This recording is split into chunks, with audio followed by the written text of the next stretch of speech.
자, 오늘 서울시 마을세무사 시자 세무법인 한맥의 황선웅 세무사 오늘도 나오셨습니다. 어서 오세요, 세무사님. 반갑습니다. 네네. 지난주에 정말 시간이 모자라가지고 우리 세무사님이 정말 절반도 못 하셨는데 네. 한 주간 잘 지내셨죠? 예, 열심히 한 주 종합소득세 신고 대행하면서 열심히 보냈습니다. 이게 저 청취자분이 그 세무상담 받고 있는데 5월이 너무 바쁘다고 세무사 사무실에서 5월 지나고 오라고 그런 답변을 들었다고 지난주에 그러셨잖아요. 그만큼 5월이 종합소득세 신고의 달이기 때문에 엄청 바쁘시죠? 예, 아무래도 전 국민이 그 신고 대상자가 되는 달이기 때문에 업무가 이제 종합소득세 신고에만 이제 집중할 수밖에 없고 기타 상담들은 어떻게 보면 한 달 정도는 저희가 좀 이렇게 딜레이하고 이루는 게 좀 보편적입니다. 그러시군요. 워낙에 이제 우리 황 세무사님은 꼼꼼하게 또 해주실 것 같고 드라마 더글로리에서 이런 대사가 나옵니다. 근로소득세 내는 너는 모르는 종합소득세 내는 세계가 있단다. 이렇게 그런 말을 할 정도로 이제 근로소득세 내는 저희 같은 이제 직장 생활하는 사람들은 근로소득세에 대해서 연말정산하고요.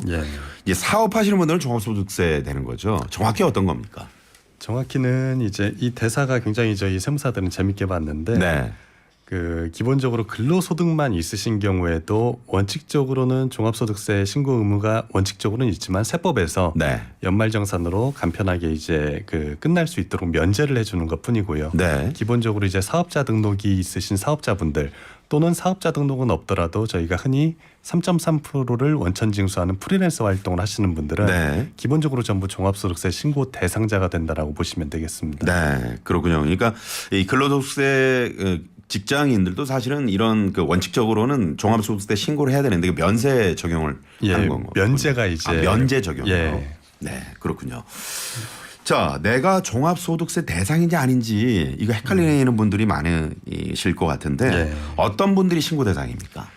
일단 기본적으로 신고 누락이 생각보다는 굉장히 많습니다. 내가 신고를 해야 되냐 마느냐에 대해서 그 잘 모르시는 경우가 생각보다 많기 때문에 그래서 원칙적으로는 내가 소득이 있다라고 하면은 내가 신고 대상이 될지 여부를 먼저 고민을 해보셔야 되는데 기본적으로 말씀드린 것처럼 사업자 등록이 있으신 분들, 그 연중에 이제 3.3% 프리랜서 소득이 있으셨던 분들, 또는 근로소득자기는 하신데 2개 이상의 직장에서 복수 근로를 하신 분들. 근데 복수 근로를 하신 경우에는 한 군데서 통합해가지고 연말정산을 하시면 관계가 없는데 그 통합해서 연말정산을 하지 않으시고 각각에서 별개로 연말정산을 하신 경우에는 이분들도 복수 근로자로서 5월 달에 합산해가지고 종합소득세 신고를 해야 됩니다. 아, 그렇군요. 근데 생각보다 그렇게 되면은 세금이 좀 많이 나와서 놀라시는 경우들이 조금 있는데 또 그 외로는 이제 금융소득이 2천만 원 이상으로 그 합산과세 대상이 되시는 분들 또 한 가지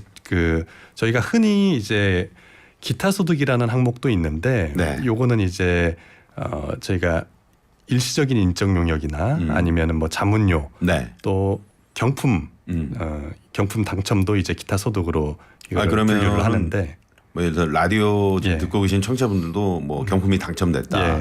그러면 이 기타 소득으로 보나요? 예, 맞습니다. 그렇군요. 근데 이제 금액 기준이 있긴 하지만 이 기타 소득 같은 경우에는 경비를 제외한 금액이 300만 원을 넘으면은 이것도 종합소득세 합산과세 대상이 됩니다. 아, 그렇군요. 네네. 참 다양하게 있네요. 엄청나게 그 다양하고 그 분류가 많습니다. 사업자만 종합소득세 그 신고 대상인 줄 알았더니 프리랜서 그리고 이제 2개 직장을 갖고 계신 분들도 꽤 됩니까? 어떻습니까? 생각보다는 꽤 되시는데 이 2개 직장이라는 게 그 동시에 2개 직장에 재직하시는 경우들도 있고 아니면은 예컨대 1월부터 뭐 5월까지는 A라는 회사에 근무하셨고 뭐 7월부터 12월까지는 뭐 B라는 회사에 근무하셨는데 그러면 연말정산을 마지막 근무처에서 한 번에 해야 되는데 그 기존 자료를 제출해서 그거를 뭐 잊고 또는 안내를 못 받아서 그냥 각각으로 끝나 있다라고 하면은 요거를 5월달에 본인이 직접 어떻게 보면 직접 연말정산을 하는 거죠. 그렇군요. 직장 다니는데 이제 투잡으로 소득을 얻은 경우도 있을 거 아닙니까? 연말정산했다면 이 투잡으로 인한 소득만 신고를 하면 되는 겁니까? 어떻습니까? 거기에서도 많이 좀 혼동되시는 경우들이 있는데 근로소득이 있으신 경우에 내가 별도로 뭐 따로 그 프리랜서 소득이 발생하는 경우 내 근로소득은 연말정산으로 끝났으니까 뭐 프리소득으로 뭐 1,000만 원이 발생했다. 이 1,000만 원에 대해서만 신고하면 되지라고 생각을 하실 수 있는데 말 그대로 종합소득세는 모든 것을 합산해서 그 세금이기 때문에 네. 근로소득이 3천만 원이 있으셨고 뭐 그 프리랜서 소득이 1,000만 원이 있으셨으면은 네. 합산해 가지고 4천만 원에 대해서 종합소득을 이제 신고를 하는 개념으로 이해를 하셔야 됩니다. 아, 보통은 이제 직장 안에서 연말정산을 하잖아요. 예, 맞습니다. 그런 경우는 어떻게 합니까? 그 따로 1,000만 원이 발생했을 때. 이제 그 직장에서 연말정산은 그 직장의 근로소득만으로 연말정산이 끝나고 네. 사실 회사는 이 별도의 1,000만 원의 그 프리소득이 있는지 알 수가 없죠. 알 수가 없죠. 알 수가 없기 때문에 이런 부분은 본인의 임자에 또는 국세청에서 이제 안내문이 어차피 또 오기 때문에 네네. 그 자료를 가지고 연말정산을 했던 근로소득 자료와 합산을 해서 본인이 5월 달에 네. 직접 신고를 해야 직접 신고를 해야 예, 되는군요. 맞습니다. 네네. 궁금한 게 이게 종합소득세를 줄이는 또 방법도 우리 세무사님 잘 알고 계실 것 같은데. 그 모든 이제 세금은 소득은 높게 세금은 낮게 이런 말이 있습니다. 소득은 높을수록 좋고 세금은 낮을수록 좋다라는 건데 네. 그러다 보면 이제 나의 신고 유형이나 여러 가지를 고려해 가지고 보다 좀 낮은 방법을 좀 찾아야 됩니다. 근데 대표적으로 말씀드릴 수 있는 거는 이제 경비율 제도가 있는데 네. 일정 이제 매출 수익 금액 미만이면은 좀 높은 수준의 이제 경비를 적용할 수가 있습니다. 네네. 이 경비라고 하는 거는 원칙적으로는 내가 벌어들인 거에서 내가 쓴 비용, 네. 실제 비용을 차감해서 그 순이익에 대해서 세금을 내야 되는데 네. 내가 실제 들어간 경비가 1,000만 원인데 경비율을 적용하면은 뭐 1,500만 원을 경비로 인정받을 수 있다라고 하면은 원칙은 실제지만 네. 이 경비율을 선택하는 게 조금 더 유리한 상황이 있을 수가 있습니다. 아, 그렇군요. 물론 누구나 사용할 수 있는 건 아니지만 네. 그런 케이스에 해당한다면은 그 경비율 제도를 적용해서 신고하는 게 세금을 좀 줄일 수 있는 그런 역할을 하는 경우들이 있습니다. 예를 들면 이제 1억 매출이다. 그러면 예. 실제 경비가 뭐 3천만 원 정도 된다. 그러면은 그 7천만 원의 순이익에 대해서 맞습니다. 그 경비 처리를 해주는 겁니다. 예. 아, 그 많이들 세금에 대해서 이제 상담을 주실 때 네. 가장 좀 헷갈려하시는 것 중에 하나가 내가 매출이 1억인데 세금이 얼마가 나오겠느냐.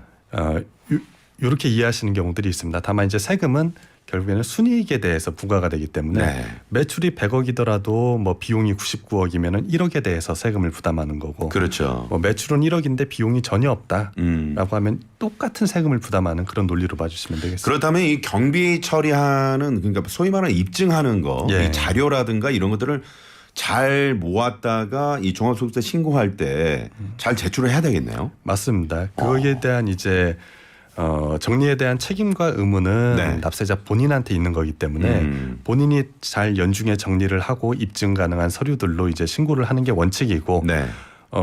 예를 들어서 사업이 너무 바쁘고 그 관리하는데 어려움이 있다. 그리고 매출이 높기 때문에 세금이 만만치 않게 나오고 별도의 관리를 받아야 된다라고 하시면은 저희 같은 이제 세무대리인을 그렇죠. 이용을 하셔서 발생하는 이제 자료들을 그때그때마다 전달 주시면은 네. 저희는 이제 장부를 만들어서 실제 경비를 입증하는 식으로 이렇게 신고를 진행하고 있습니다. 그렇군요. 그러면 어떤 항목에 대해서는 또 경비 처리가 되고 어떤 항목은 또 안 되는 경우도 있잖아요. 예, 맞습니다. 네. 그 안 되는 것들은 좀 또 이 납세자들이 알기 쉽지 않지 않을까? 예. 그러니까 그런데. 어떤 게 경비 네. 처리가 되고 어떤 게 안 되느냐에 대한 그 문의도 뭐 연중에 굉장히 많습니다. 네. 사업자분들이.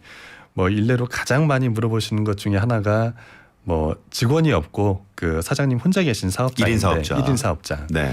1인 사업장에서 이제 그 식대가 나가거나 본인 식대죠. 결국에는 본인 식대나 여러 가지 이제 그런 개인 지출 나가는 부분이 경비 처리가 되냐라고 네. 하는데 이제 식대 같은 경우에 살기 위해서 당연히 먹어야 되는 거죠. 네. 그렇기 때문에 직원이 없으면 이런 복리후생 명목이 생기지가 않아서 경비 처리가 안 되는 거고 또는 이제 뭐 집에 월세 낸 것도 경비 처리가 되냐 네. 이런 거는 이제 사업과 관련 없는 내가 주거를 위한 비용이기 때문에 이제 사업 관련성으로 네, 경비 네. 여부를 이제 판단의 기준이 된다라고 보시면 그러니까 이게 되겠습니다. 사업과 관련이 있느냐 예. 없느냐. 개인의 뭐 예를 들어 병원비라든가 또 아이들의 뭐 학원비라든가 예. 이런 것들은 사업하고 관련이 없으니까 또 안 될 수도 있는 거고요. 그렇죠. 근데 흔히 내가 벌어들인 소득에서 내가 쓴 돈을 빼면은 네. 거기에 대해서 세금 내야 되는 게 아니냐라고 생각을 하시는데 엄밀한 의미에서는 사업으로 번 돈에서 사업으로 쓴 돈 그리고 남은 거에 대해서 세금을 내고 네. 세후 소득으로 지출이 이제 개인 지출은 발생한다. 그렇군요. 그런 논리로 이해를 해주시면 네, 되겠습니다. 네.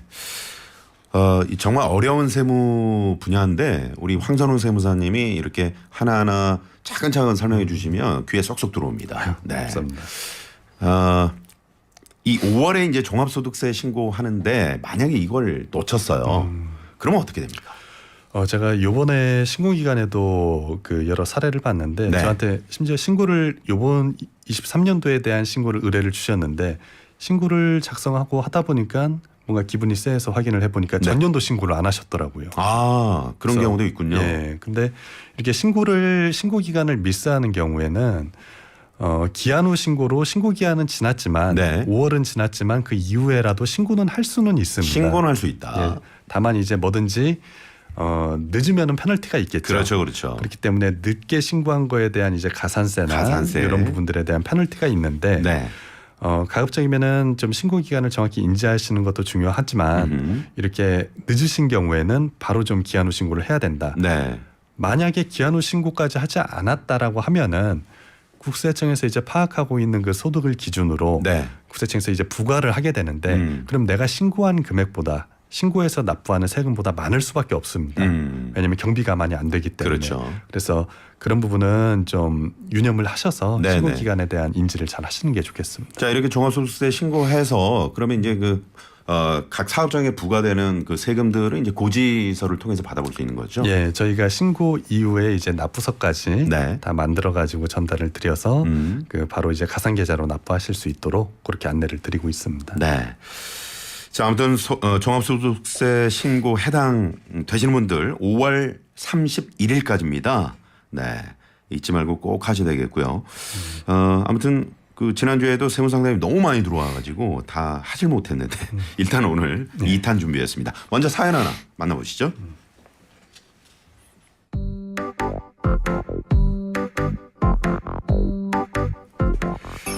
안녕하세요. 저는 30대로 퇴사 후에 개인 너튜브를 본격적으로 시작하면서 사업자 등록을 했고요. 사업자 통장은 아직 개설하지 않았습니다.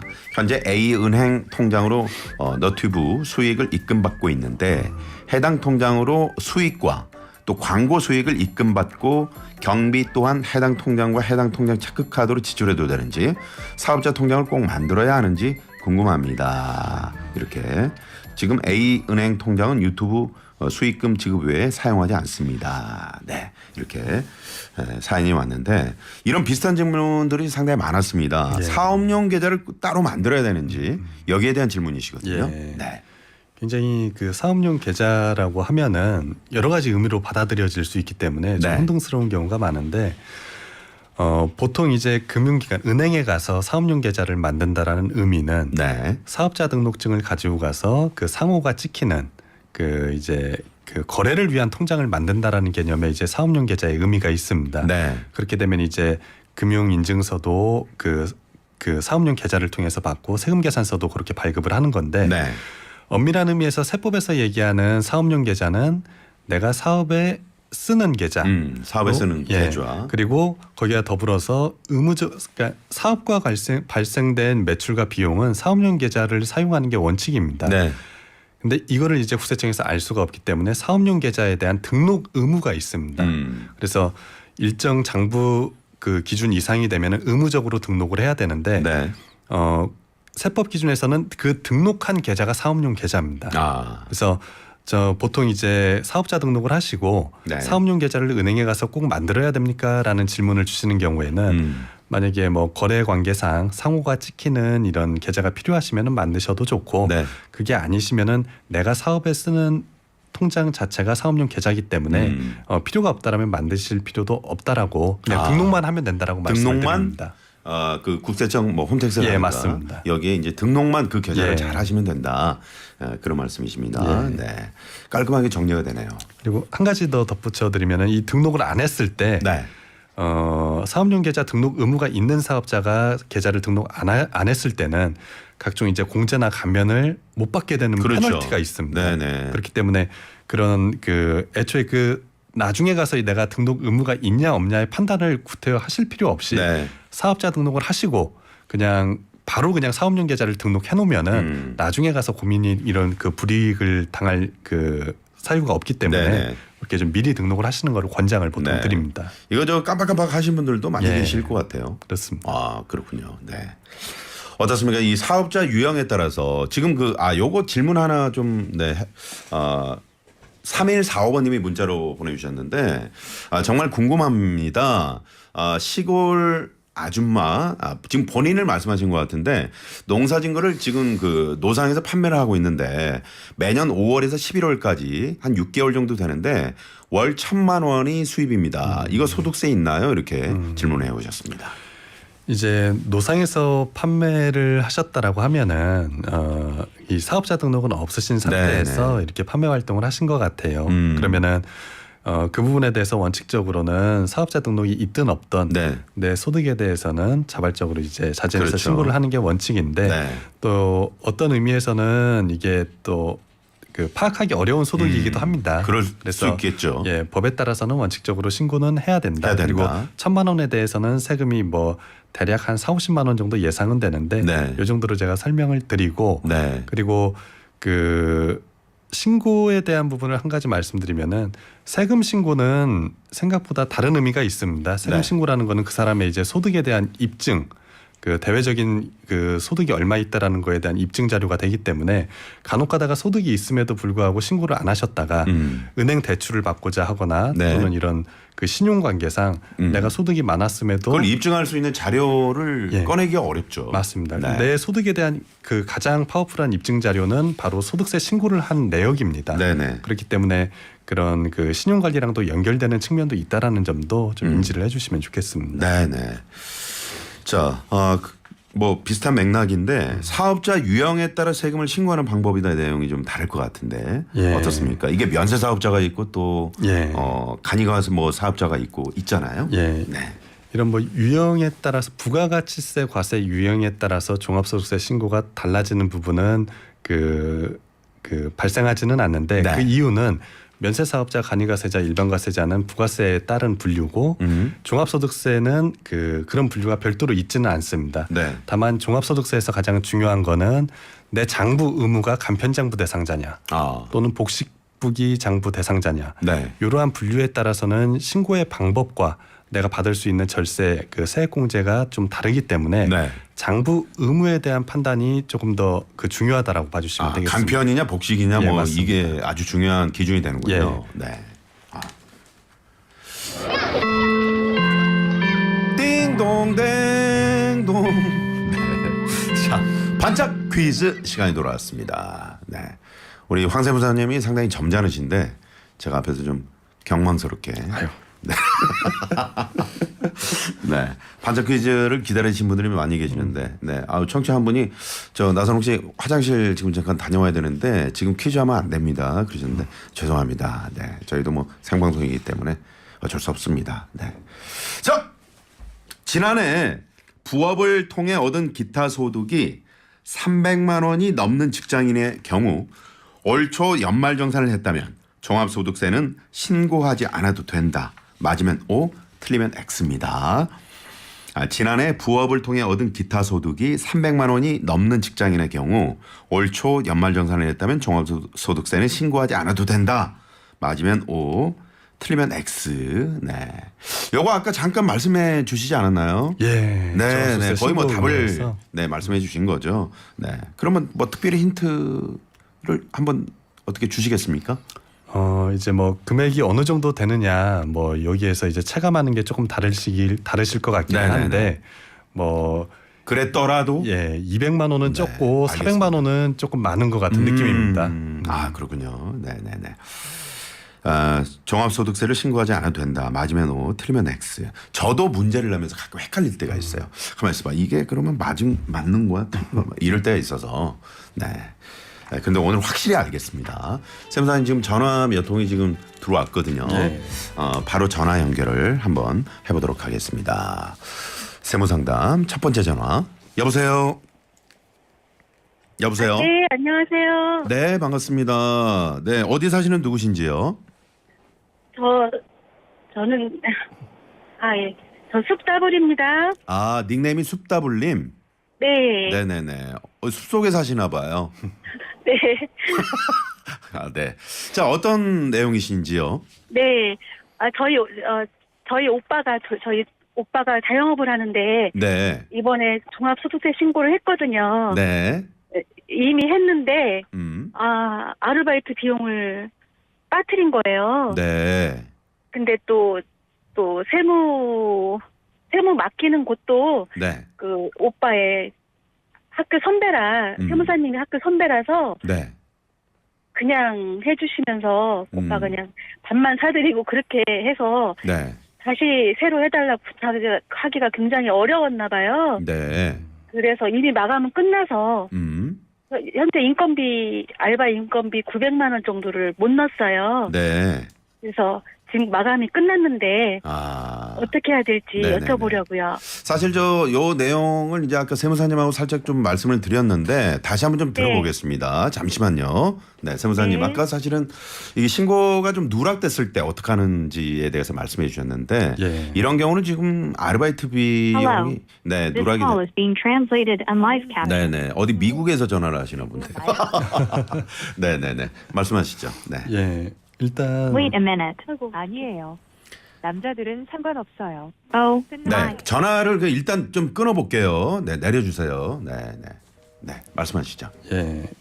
만약에 신고 기한 자체를 놓쳤을 경우에는 네. 뭐 기한 후 신고를 진행하게 되지만 신고 기한 내에서 내가 신고를 한 번 했는데 불구하고 그 이렇게 누락이 뭐 일부가 있었다라는 네. 거를 신고 기간 안에 알게 되면은 네, 사실은 재신고를 하면은 이게 마지막 신고가 유효한 거기 때문에 네. 관계는 없습니다. 아, 그렇군요. 근데 그리고 납부를 뭐 50만 원 해놓은 상태에서 이미 납부까지 한 상황에서 다시 재신고를 해야 된다라고 하면은 네, 그만큼 이제 늘어나는 세금만큼만 추가로 차액만 납부하면 되기 때문에 아, 그렇군요. 사실은 뭐 신고 기간 내에 알았다라는 게 오히려 다행이고 네. 나중에 뭐 가산세 부분은 피할 수 가산세는 있겠습니다. 피할 수 있는 거죠. 예. 5월 31일 그러니까 다음 주 금요일까지니까요. 예, 맞습니다. 네, 네.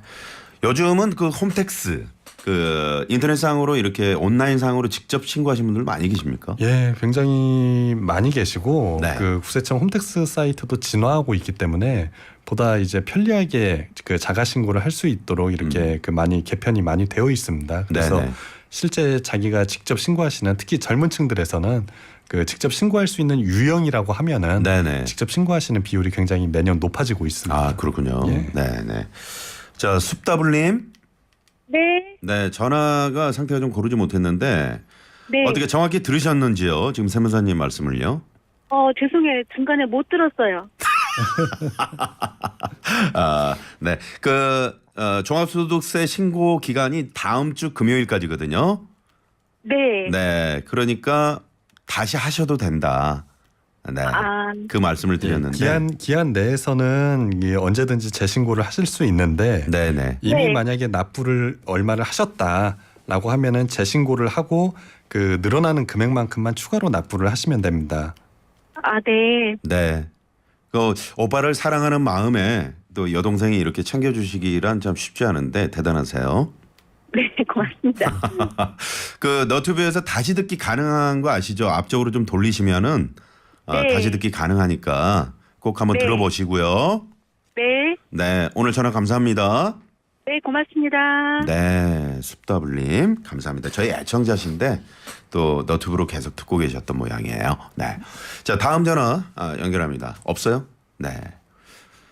자, 저희가 이제 오늘 종합소득세 관련해서 황선웅 세무사님과 함께 전화 상담도 해드리고 문자 상담해드리고 있는데 먼저 사연 하나 알아보고 가겠습니다.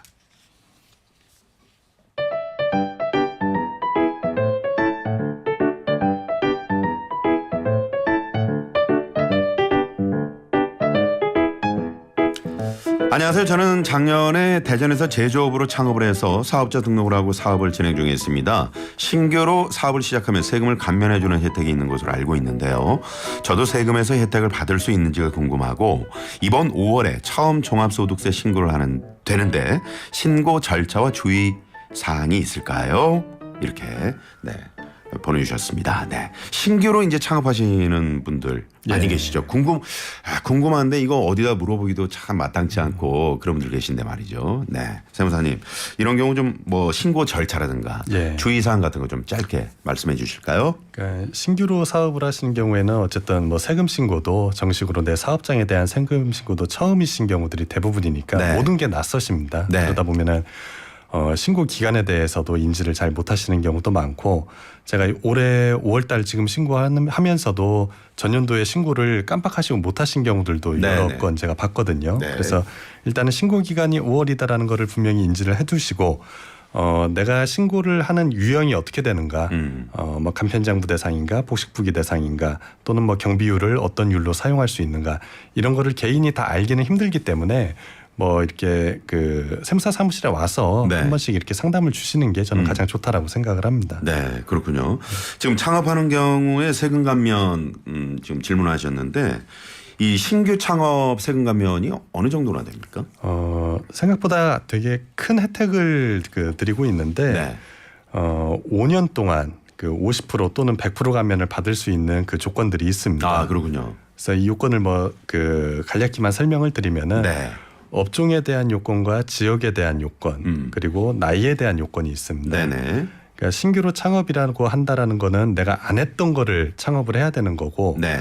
거기에서 이제 뭐 제조업이나 뭐 그 음식점업이나 일정한 이제 업종이 해당이 돼야 됩니다. 감면을 받을 수 있는 네. 업종이. 그리고 세법에서는 가장 중요하게 생각하는 게 또 수도권 과밀 억제권역 내에서 사업을 하느냐, 네. 밖에서 사업을 밖에서 하느냐인데 하느냐. 대부분의 감면들이 수도권 과밀 억제권역 밖에서 사업을 하는 경우에, 과밀 억제 권역은 주로 이제 서울을 얘기하나요? 아니면 수도권을 얘기하나요? 그 수도권 계획 정비법에 그 규정이 되어 있는데 네네. 그냥 일단은 간략하게 수도권 외라고만 생각을 해주셔도 그렇군요. 괜찮겠습니다. 네네. 그리고 이제 그 나이 말씀하셨는데 네. 그 이제 그 청년들이 창업했을 때 예. 세금 감면이 더 된다면서요? 청년들은 굉장히 좀 우대해주는 요소들이 많습니다. 네. 일례로 지금 말씀드린 이 신규 창업 감면 관련해서도 청년이 아닌 사람은 수도권 과밀 억제권역 안에서 사업할 때는 감면을 받을 수가 없습니다. 네. 근데 청년인 경우에는 수도권 과밀 억제권역 내라 하더라도 50% 감면이 적용되기 때문에 네네. 굉장히 큰 혜택이라고 볼 수가 있습니다. 그러면 청년 창업이 이제 과밀 억제 권역 밖에서 만약에 이루어진다면 이런 경우는 몇 %입니까? 밖에서는 100%가 감면이에요. 아, 그래요? 굉장히 몇 년이죠? 5년 동안. 5년 동안. 이거 소득이 엄청난 발생하고 혜택이네요. 5년 동안인데 굉장히 큰 혜택이기 때문에 네네. 그 아무래도 뭐 조세 정책적으로 네. 그 좀 지방 분산을 하는 취지에서 이렇게 법이 그렇군요. 있는 건데 굉장히 큰 혜택이어서 좀 잘 이렇게 활용하시고 네네. 사업을 좀 지방에서도 진행이 가능하시다라고 하면은 네. 그렇게 좀 밖에서 진행을 하시는 게 세금적인 면에서는 굉장히 도움이 좀 많이 됩니다. 요즘 이제 2030 청년 창업이 상당히 많은데 이런 분들은 5년간 만약에 그 세금 감면 100%를 준다면 이거 어마어마한 맞습니다. 혜택이고 보니까 만 34세 미만 청년이에요. 예, 맞습니다. 네네. 그러니까 만 34세가 넘어가면 예. 안 되는 거잖아요. 이게 애매한 경우가 네. 그 어쨌든 이 신규 창업 감면은 거의 그 생애 한 번 정도밖에 받을 수가 없습니다. 뭐 창업을 뭐 다른 업종을 여러 번 하는 경우가 뭐 흔치 않으니까요. 네네. 그러다 보니까 청년 사업자 분들께서 이러한 규정을 잘 알고 계시면은 세금이라는 게 내가 많이 벌 때일수록 더 많이 내기 때문에 네. 그 잘 알고 감면을 이 감면과 이런 것들을 국가에서 알아서 적용해 주지를 않습니다. 네, 그렇군요. 내가 대상이 된다 하더라도 내가 알고 내가 적용해야 그 혜택을 받을 수 있는 거고 네. 그거를 갖다가 신고한다라고 해서 대상자시네요 감면을 해드리겠습니다라는 식으로 이제 업무가 진행되지는 않습니다. 그렇군요. 그래서 이런 걸 어디서 들어본 것 같은데라고 네네. 하면은 한번 이렇게 전문가와도 상의를 한번 해보시고 이런 것들을 좀 많이 활용하시면은 좀 좋겠습니다. 지금 이 방송을 주로 이제 부모님들 세대, 아버님, 어머님들이 좀 많이 들으시니까 만약에 우리 자녀가 어떤 창업을 준비하고 있다. 야, 내가 라디오에서 들었는데 그거 수도권 과밀 억제 권역 밖에서 만약에 창업하면은 그게 100% 5년간 해준다는 거야. 이렇게 꼭 좀 말씀하셔야 되겠네요.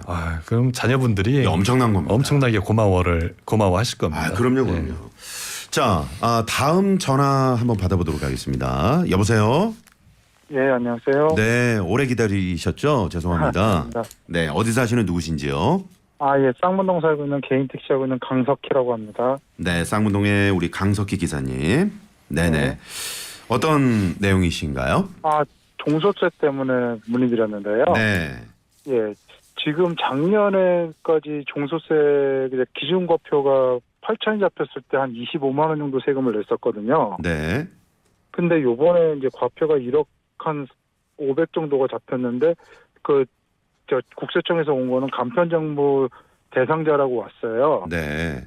예, 근데 세무사 쪽에서는 뭐 복식정부를 해야지 뭐 안전하고 하다고 복식정부를 하라고 얘기하시는데 이거를 꼭 굳이 복식정부를 해야 되는 건지 아니면 그냥 간편정부로 신고를 해도 상관이 없는 건지를 여쭤보고 싶어서 전화드렸습니다. 네. 조금 전에 이제 저희가 간편장부, 복식장부 이제 잠깐 언급을 해드렸는데, 자, 이분은 이제 과표 구간이 늘어나서 지금 국세청에서는 간편장부로 해라, 세무사 사무실에서는 복식장부로 해라, 이렇게 좀 혼선이 있는 그런 상황입니다. 어떻습니까, 세무사님? 예, 기사님. 그 전년도, 그러니까 이 장부 의무라는 거는 그 올해 소득이 아니고 전년도 소득 기준으로 장부 의무를 판단합니다. 네. 그러니까 23년도에 대한 소득 신고를 하기 위해서는 22년도 그 매출을 기준으로 장부 의무를 이제 판단하게 되는데, 네. 저희 기사님 같은 경우에는 그 직전 연도 22년도에 매출이 7,500만 원 이상이셨으면은 복식부기 의무자시고 그 미만이셨으면은 복식부기 대상자는 아니시거든요. 지금 보니까 8천만 원을 그때 매출이 나왔다고 근데 말씀하셨는데. 8천만 원으로 매출이 22년도 매출이 나오셨으면은 복식부기 대상자신 거는 맞으세요. 네. 예, 그럼 맞는데 문제는 복식부기 대상자가 간편장부로 신고를 하는 경우에는 신고를 안 한 거는 아니지만 네. 세법상으로는 무신고로 취급을 합니다. 그럴 수 있군요. 그러니까 세금은 인정을 해주는데 무신고로 봐가지고 무신고 가산세가 20%가 붙습니다. 그렇기 때문에 장부 의무가 그 확정된 장부 의무가 복식부기 의무시라고 하시면은 반드시 복식부기로 신고를 하셔야 되고 네. 페널티가 너무 크기 때문에 네. 간편장부 대상자시라고 하면은 선택에 따라서 내가 간편으로 할 수도 있고 그거보다 높은 수준의 장부인 복식부기 장부로도 할 수가 있는데 네. 이거는 여기서는 선택인 겁니다. 네. 근데 지금 우리 기사님께서 정확히 장부 의무가 어떻게 되시는지 그거를 좀 명확히 확인해 보셔야 되겠습니다. 저기 국세청에서 온 그 신고하라고 온 서류에 강편장부 대상자라고 해서 왔거든요. 그러면은 어쨌든 전산으로 그 확정된 장부 의무는 간편장부 대상자신 거는 맞으세요. 네. 맞는데 아마 그 의뢰드리는 세무사 사무실에서 말씀 주신 거는 여러 가지 이제 기존의 신고 이력과 뭐 신고의 방향성에서 그게 좀 더 안정적이라고 해서 판단을 하셨을 수도 있는데 그 간편장부 대상자가 복식부기 장부로 신고를 하게 되면은 그 높은 등급의 이제 장부를 신고했다라고 해서 혜택을 또 100만 원 세액공제 혜택이 있습니다. 그렇군요. 그렇기 때문에 이 점까지 고려해가지고, 그러니까 간편장부 대상자시라면은 꼭 복식부기로 해야 되시는 건 아니지만 거기에 대해서 세액공제도 100만 원 정도의 이제 혜택이 있다 보니까 그것까지 고려하셔가지고 한번 의사결정을 하시는 게 좋을 것 같습니다. 네네. 어떻게 좀 하나만 더 여쭤보고 싶은데요.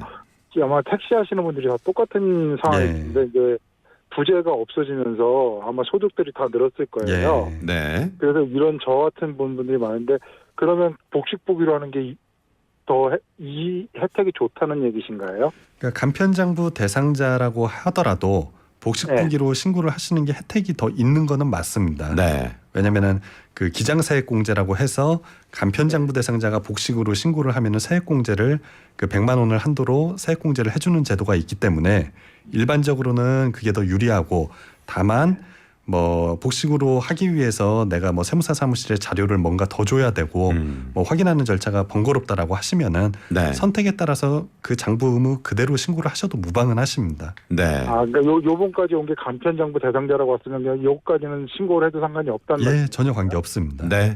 예, 감사합니다. 네. 잘 이해가 되셨는지요? 예, 감사합니다. 네. 오늘 전화 감사합니다. 예, 감사합니다. 네. 이게 그 무신고 가산세라는 게요. 그러니까 이게 간편장부 대상자에서 만약에 이제 복식장부로 해야 되는 간편장부로 했을 때 이렇게 가산세를 물 수도 있는 겁니까? 맞습니다. 그 장부 의무라는 것이 이제 법에 정해진 요건에 따라서 개개인별로 확정된 의무이기 때문에 그 의무로 하지 않고, 그러니까 더 높은 수준의 그 장부로 하면은 네. 거꾸로 혜택이 있고 그 낮은 수준의 장부로 하게 되면은 페널티가 있는 그런 이제 상호작용이 있다라고 그런 경우도 있습니다. 있습니까? 이 세무사 사무실에서 이걸 잘못 판단해서 그냥 간편장부 대상자로 신고를 했는데 예. 국세청에서 보니까 이거는 그 복식장부로 해야 되는데 왜 이렇게 했지? 그런 경우도 있을 수 있는 겁니까?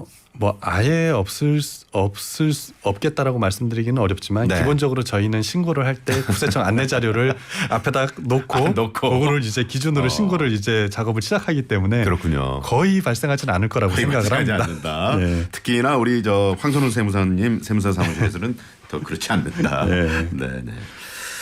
자, 지금 문자 몇 개 들어왔는데요. 3484번님이 저는 종로에서 개인 사업장을 운영하는 사람입니다. 대학생, 고2 학생으로 애들이 있어서 가끔 업무를 도와주면 알바비를 통장이나 현금으로 지급을 했는데 이런 경우에는 신고를 어떻게 하면 좋을까요? 이렇게 문자를 보내주셨습니다. 이제 뭐 이 인건비에 대한 부분인데요. 네. 만약에 이제 타인을 뭐 그냥 직원을 채용한 경우라고 하면은 당연히 뭐 월급 지급하시고 인건비 신고를 하는데 가족들이 일하는 경우에 이거를 뭐 신고를 굳이 해야 되나 이런 부분에서 고민을 되시는 경우가 네. 있습니다. 다만 이제 그 인건비를 비용으로 그 인정받기 위해서는 인건비로 신고를 해야 원칙적으로 인정받을 수가 있습니다. 네. 가족이라 하더라도. 그래서 가족을 이제 인건비로 신고하기 위해서는 이제 근로자로 신고하느냐 아니면 뭐 용역으로 프리랜서로 신고하느냐 뭐 방법에선 차이가 있을 건데 네. 비용으로 인정받기 위해서는 꼭 그 인건비 신고를 해야 된다. 이렇게 이해를 해 주셔야 되겠습니다. 네네. 자, 그리고 1069번님. 저는 직장 다니는데 급여가 얼마 안 돼서 알바도 합니다. 한 달에 50에서 100만 원 정도 버는데 신고해야 됩니까? 안 하면 어떻게 되나요? 이렇게 문자 왔습니다. 이제 한 달에 이제 50에서 100만 원 정도 버신다라고 하면은 네. 그 소득을 이제 지급하는 쪽에서 아까 말씀드린 대로 그 인건비 신고라는 거를 하게 됩니다. 그러니까 누군가의 비용은 누군가의 소득이 되기 그렇죠. 때문에 거기에 대해서 인건비를 신고했으면은 국세청에서도 소득이 있다라는 걸 알고 있습니다. 있는 거죠. 그래서 네. 신고 안내문도 그래서 그 오게 되는데 만약에 못 받으셨거나 네. 그런 경우에도 자진해서 신고를 하셔야 되는 게 원칙적으로 맞고 홈택스에 한번 로그인해서 나의 그 종합소득세 신고 안내문을 조회해 보시면은 네. 그 신고해야 될 사항이 아마 조회가 되실 겁니다. 우리 학생들 왜 편의점에서 아르바이트 하잖아요. 예. 그런 경우도 학생들이 직접 뭐 신고를 해야 되는 겁니까? 어떻습니까? 이제 다만 차이점이 있을 수 있는 게 그 임금을 지급하는 쪽에서 인건비를 어떤 명목으로 지급했느냐에 따라서 그 신고 의무가 조금 달라질 수가 있거든요. 그렇군요. 예를 들어서 일용직으로 신고를 했다라고 하면은 그 종합소득세 신고를 안 해도 되는 경우가 대부분입니다. 일용직으로 신고를 했다고 하면은. 근데 만약에 정식으로 사대보험을 가입하는 근로자로 신고를 했으면은 이거는 연말정산으로 그 소득만 있으면 끝났을 거고. 네네. 그런데 만약에 그 프리랜서로 신고를 했다. 3.3% 때는 네. 그렇게 되면은 꼭 종합소득세 신고를 해야 되는. 그렇군요. 그러니까 일을 아르바이트를 하셨다고 하더라도 거기에 대해서 어떤 명목으로 지급을 받으셨는지를 정확히 확인해 보시는 게 신고 네. 의무가 있는지 여부에 도움이 좀 되실 겁니다. 사장님, 저는 일용직으로 하셨나요? 프리랜서로 하셨나요? 뭐 이런 거를 예, 직접 맞습니다. 꼼꼼히 물어보셔야 될 것 같네요. 자, 잠시 도로 상황 알아봅니다. 당신이 있는 곳에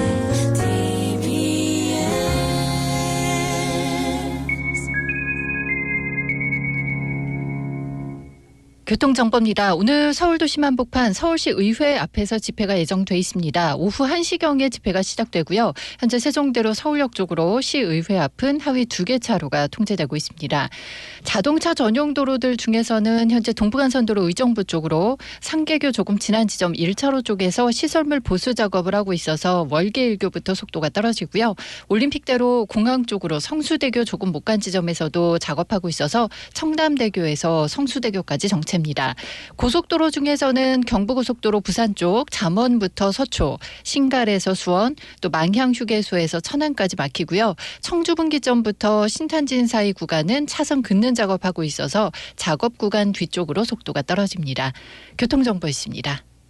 네, 고맙습니다. 황선웅 세무사님과 함께 오늘 세무상담 또 특히 신규 창업 관련해서 말씀드렸고 우리 청년들 만 34세 미만 과밀 억제 권역 내에서는 50% 5년간 감면 외에서는 100% 감면 말씀드렸거든요.